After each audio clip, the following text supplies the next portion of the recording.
ஒரு நிலைமை யாருக்குமே வரக்கூடாது. ராமன் கதறி அழுது, அப்பாவுக்கு சொல்லலைன்னு பரவாயில்ல, நீங்கள் சொல்லுங்கோ, உங்களுக்கு தெரியுமே அப்படின்ன உடனே இந்த விஷயத்தை சொல்கிறா. 14 வருஷம் நீ காட்டுக்கு போனோம், பரதனுக்கு முடிசூட்டணும்னு உடனே ராமன் கொஞ்சம் கூட மனசு வருத்தம் காமிக்கலை, முகத்தில் வாட்டம் தெரியல. என்னுடைய தம்பி தானே, என் பின்னவன் பெற்ற செல்வம் அடியனேன் பெற்றதன்றோ, என்னுடைய பின்னவன் பெற்ற செல்வம் நான் பெற்ற மாதிரி தானே, நான் இருந்து அவனுக்கு நானே முடிசூட்டிட்டு அதை முடிசூட்டுறதை நான் பார்த்துட்டு நான் காட்டுக்கு போயிடுறேன்னு நானா. உடனே அவள் சொன்னாலாம், கைகேயி அதெல்லாம் அது வரைக்கும் நீ இருக்க வேண்டாம், நான் முடிசூட்டுறதை நாங்கள் பார்த்துக்குறோம், நீ காட்டுக்கு கிளம்பு.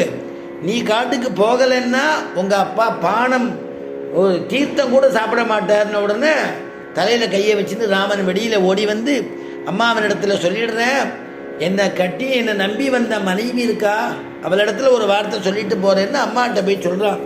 கௌசல அம்மா என்ன நினச்சின்னு இருக்கா, ஆரத்தி எடுக்கிறதுக்கெல்லாம் ரெடியாக இருக்காளாம். பசுக்கள்லாம் தானம் பண்ணிட்டு அக்னி காரியங்கள்லாம் பண்ணிட்டு சித்தமாக குழந்தை வருவான் அப்படின்னு யானை மேலே வரப்போகிறான்னு காத்துட்டு இருக்காளாம். உடனே ராமபிரான் எல்லாத்தையும் இழந்து வளர்ந்து நிற்கிறத பார்த்துட்டு, என்னப்பா நீ வந்திருக்கிற கோலத்தை பார்த்தா பட்டாபிஷேகம் இல்லையான்னு கேட்டாலும், இல்லை எனக்கு அப்பா ஒரு கைங்கரியம் கொடுத்துருக்கார், நாட்டை ஆளணும்னு சொன்னார் இல்லையா, இப்போ காட்டை ஆளணும்னு சொல்லியிருக்கார்.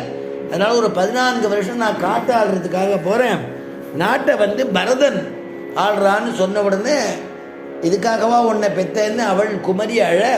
அப்புறம் அவள் சொன்னாலாம், எந்த தர்மத்தில் நீ இருக்கியோ அந்த தர்மம் உனக்கு காப்பாற்றும் அப்படின்னு சொல்லி அவனுக்கு ஆசீர்வாதம் பண்ணி, தர்மஸ்துவாம் அபிரக்ஷது, அந்த தர்மம் உன்னை ரட்சிக்கும், நீ நல்லபடியாக போயிட்டு வான்னாலும், உன்னை பிரிஞ்சு என்னால் இருக்க முடியாதேன்னா, அம்மா அப்படி சொல்லக்கூடாது, வயசான தசரதன் நம்ம அப்பாவை நீ தான் பார்த்துக்கணும், பர்த்தா தான் முதல்ல நமக்கு, அதுக்கப்புறம்தான் குமாரர்கள்லாம், அதனால் நீ அப்பாவை பார்த்துக்கோன்னு சொல்லிட்டு விடை பெற்று கிளம்பினான்.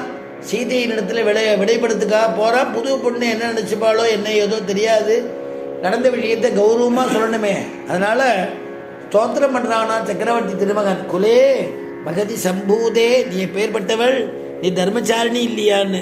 இவ்வளவு பீடிகையை போட்ட உடனே என்ன நடந்தது சொல்லுங்கோங்கிறா சீத்தை, நடந்த விஷயத்தை சொல்லுங்கோ, இந்த மாதிரி நின்று போயிடுத்து, அதனால் நான் காட்டுக்கு போகிறேன், நீ அம்மா அப்பாவை பார்த்துக்கோ, ஆனால் இந்த ராஜ்யம் பரதன் ஆள போகிறான், ஒரு சமயத்தில் கூட என்ன தூக்கி பேசிடாத, ஒரு ராஜ்யத்தில் முடிசூட்டின பிறகு அவனுக்கு நேரம் யாரையாவது ஸ்தோத்திரம் பண்ணால் அவளுக்கு பிடிக்காது, அவள் ஏற்றுக்கவும் மாட்டா, அது முறையும் இல்லை, அதனால் என்னை ஒரு பொழுதும் தூக்கி பேசிடாதன்னு உடனே சீதை சொன்னாளா, நான் இங்கே இருந்தால் தானே நான் உங்களோட தான் வருவேன்னாலும். அதுபடி அடம் பிடிச்சி சீதையும் ராமனோட கிளம்பி வந்தா. கூட்டுன்னு போக மாட்டேன்னு விட்டார். கடைசியில் ஒரு வார்த்தை சொல்கிறா, ஸ்திரியம் புருஷ விக்கிரகம்.